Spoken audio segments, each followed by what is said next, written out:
basically in between the weeks. Yes, so it's basically where there's no wicks. Oh, okay. There's no wicks behind, there's no wicks in front. That means Oh. this back and forth, the back and the front is And an inefficiency. does it have to be just with the uptrend or likewise the downtrend too? Uptrend and downtrend. I'll show you uptrend, I'll show you downtrend. Oh, okay. And right here, you can see this is an inefficiency here, inefficiency here. So my question for you now is this an inefficiency? Yes or no? Oh, because it's not they're both okay. No, it's not an inefficiency. Exactly. It's not Mm. an Because inefficiency the week because extends beyond the candle exactly, beside it, yeah. exactly. But the Now, next place is an inefficiency. exactly, Yeah. ex Yeah. gap. You can see this one right here as well, the fair value gap or the inefficiency. I can see this one here as well. Can you see how now price is not always going to fill all the inefficiencies? You can see despite the fact that we have a fair value gap, fair value gap, fair value gap, price only use this one here, the top one. And then despite the fact there was a fair value gap here or an inefficiency here, Yeah. here, here, price only used the top one and rallied.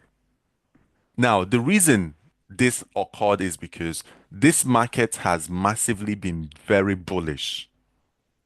This is Bitcoin. And I'll show you another example using euro.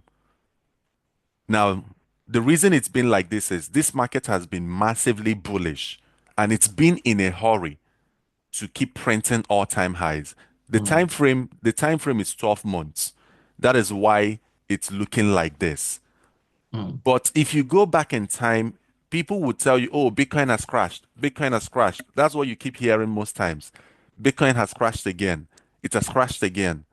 But despite the fact that the media it's telling you it has crashed, it has always been in a hurry to create a new all-time high. Yeah. What is that telling you? That this is an asset that will consistently keep printing new all-time Mm. highs. And those crashes is presenting you with an opportunity to Yeah. look for those inefficiencies and buy. Using those inefficiencies and buy. And you can see the inefficiency here. If you bought from this inefficiency, that was Bitcoin at $264. The price is here at the. If you had bought from this fair value gap here as well, you would have bought at 15,000. Current price is 92,000. And that would have been a 7 or 8x or something like that. So can Mm. you see that price has consistently used a fair value gap or an imbalance after an expansion? Expansion simply means price going to the upside. Mm. And then displacement simply means price dropping to the downside drastically. So with impulse, if it's impulsively going to the downside, we'll call it displacement. If it's impulsively going to the upside, we'll call it an expansion. Okay. After this expansion here, you can see this retracement. Retracement is price coming down, retracing, going towards the opposite direction is Yeah. retracing. So after an expansion, we retraced into a fair value gap or an imbalance to rebalance, used Mm. it as a support and rallied again, used another imbalance as a support and rallied again. So, like it or not, I know a lot of people keep saying Bitcoin will never hit $1 million. It's inevitable. Yeah. At this rate. So, all you do now is after every impulse move, you look for an imbalance that price will come back into for to rebalance the price action and continue higher. Using this 12-month time frame now, no matter what anybody tells you, you can boldly tell them Bitcoin is bullish forever. Mm. Yeah. That's So true. all you're looking for is areas to buy it at a discount. Discounts. That is all you're looking for. Anytime you hear the market has crashed, you're looking for areas of discount to accumulate, to continue higher.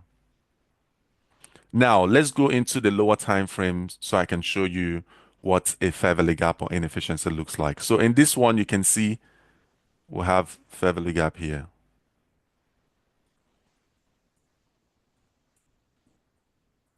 And then here, we have a fair value gap. And then here, fair value gap. Then here, fair value gap. And then here, a fair value gap. All we anticipate now is for price to come back in here and use this key level as a potential support before a continuation to the upside to create new all-time highs. When I say displacement, if we go into the smaller time frame, you can see how price actually dropped drastically. Displacement, displaced to the downside, rallied again, displaced to the downside, and you can see how it's also displacing again to the downside.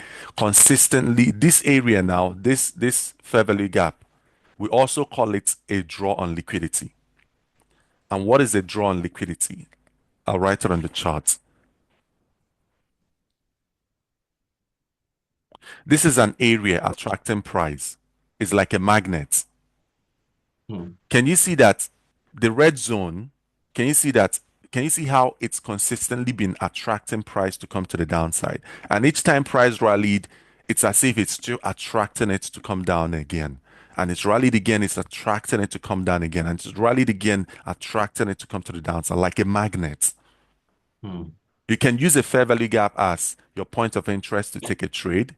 You can use it as your take profit position. Hmm. So you want to take a trade. Let's say we're bullish, right? Like we said in the beginning of this session, we're bullish on Bitcoin and we want to see a continuation to the upside on Bitcoin. We want to see a continuation to the upside on Bitcoin. Now, let's say we want to take a trade. Should we be taking a buy trade or a sell trade? It's a buy trade.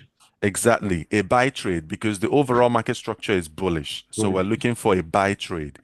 And we're using this fair value gap as our point of interest. Interest. Our point of interest literally just means the point where we want to start looking for opportunity to buy. Now, I'll teach you entries, how we get entries. I'll teach you all that in this mentorship. But right now, the focus is only on fair value gap and understanding what is the fair value gap and how to use it and what you can use it for. And what you can use it for is you can use it as an area of interest to buy or sell, as an area of interest for take profit. So let's say, for example, you're on a sell trade.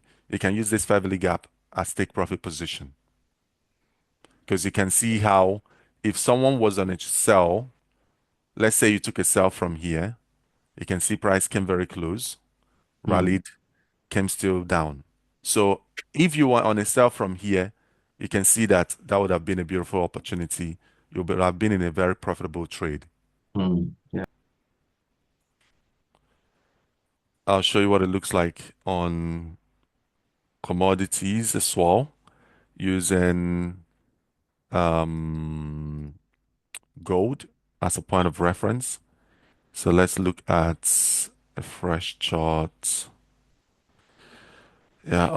Now, so we're currently on the monthly time frame, and right here, you can see we have this inefficiency here. And you can see how price came into it, used it as support and rallied, and we have inefficiency of a value gap here, and also another one here. I can see how price came into it, rallied, came into it again, Yeah. and rallied. Now, after that, you can see we have another one here, another one here. You can see how we used it here, rallied, came back again, retested it a second time, and rallied. And you can see how I left this fair value gap here as well, and then right here.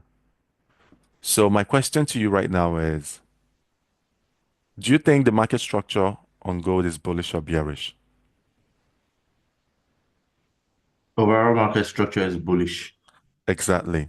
So price mitigating this fair value gap or inefficiency here or imbalance. Do you think this is a rebalancing to take us to the upside to hit a new all-time high, or do you think we'll continue lower? It will rebalance at this most likely to rebalance at that area, and I don't know how do we call it at to like gather support again and move upwards. Exactly. Good. So now what you now do with this knowledge is this is your second session and you're answering the questions really absolutely phenomenal. So what you now anticipate from this position is to consistently look for buy opportunities to go higher. So even if you see gold coming down, you're looking for discount areas to look for a buy to continue higher until we hit the new all-time high. Does that make sense? Yeah, clear. Yeah, So if you now scale down, once you mark your fair value gap or inefficiency on the higher time frame, it makes it a lot easier. If now when you go to the lower time frame on weekly, you can see there's fair value gap here, fair value gap here, and price came to the lowest fair value gap, tapped into it, and look what happened. We rallied into another fair value gap here, mitigated the lower fair value gap, rallied into the higher fair value gap, yeah, retraced. So, like I said previously, you can use the fair value gap as your point of interest to take a trade and also your take profit position to get out. If you had bought from this lower fair value gap, you would have closed your buy position at the higher fair value gap. yeah. Price coming down, you look for another opportunity from a lower fair value gap to buy again, right here. Mm. Still the same market structure that you learned from the bigger time frame that you apply on the smaller time One frame. time frame. Because you're bullish, once price is in here, what you want to see is for the smaller time frame to start showing you bullish momentum, which is creating a higher high and a higher low. You might be a bit confused, but let me show you what I mean. An example. Now, you can see that right here, this is trending to the downside. So it's bearish, right? Yeah. Until when it came into the green zone. After it Mm. came into the green zone, it created a lower high, a lower low, and it broke structure and now started trending to the upside, which means you now start looking for opportunity to buy from here. Buy from where? Fair value Yeah. gap. Yeah. Yeah. You buy from that fair value gap there. Let me just outline it. You buy from that fair value gap from the smaller time frame. Right here is your entry. You use the low as your stop loss. And after buying from there, boom, look again. Price came into another fair value gap here. So let me use a box to outline this. Now, let's say you miss this buy. This right here is also another area, another fair value gap for you to buy from. This is a 15 minutes time frame. This is a 15 minutes time frame. This is another fair value gap. Can you see how price came into it again and give you another opportunity to buy? Yeah. So let's say you missed this one.